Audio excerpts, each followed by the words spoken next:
ഇത് Indian citizen ഒറ്റയ്ക്ക് defend ചെയ്യുന്ന സൈറ്റാണ് കോർട്ടിൻ്റെ.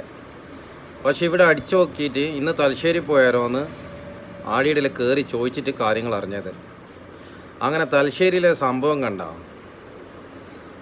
ജുവനൽ ജസ്റ്റിസ് ബോർഡ് തലശ്ശേരിയുണ്ട്, മോട്ടോർ ആക്സിഡൻറ്റ് ക്ലെയിംസ് ട്രൈബ്യൂണലും തലശ്ശേരിയിലുണ്ട്, enquiry commissioner and special judge vigilance.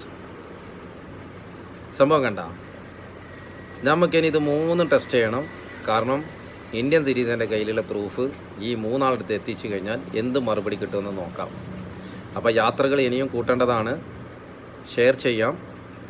കാരണം എഡ്യൂക്കേറ്റഡ് പീപ്പിൾക്ക് നിയമോപദേശമെല്ലാം തേടിയിട്ട് ഓരോ കാര്യങ്ങളും ഓരോ ഓഫീസിൽ പോയി കഴിഞ്ഞാൽ പബ്ലിക് റിലേഷൻ ഓഫീസർ ഉണ്ടാവും.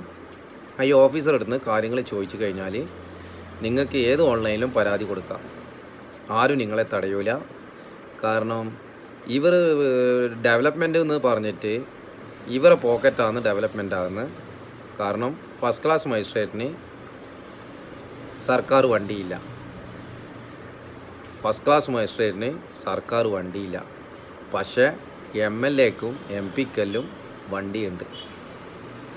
അപ്പം പോക്കറ്റ് ആർതാ വലുതാവുന്നതെന്ന് ചോദിച്ചു കഴിഞ്ഞാൽ ജുഡീഷ്യറിൻ്റെ എല്ലാമല്ല. കാരണം IAS കളക്ടർക്കും ഇന്നോവ വണ്ടിയുണ്ട്, ദഫേദാറുണ്ട്. പക്ഷേ ഫസ്റ്റ് ക്ലാസ് മജിസ്ട്രേറ്റിന് ദഫേദാറില്ല. പക്ഷേ ബ്രിട്ടീഷ് ഇൻഡോ ഭരിക്കുമ്പം കോടതിയിൽ ദഫേദാർ ഉണ്ടായിരുന്നു.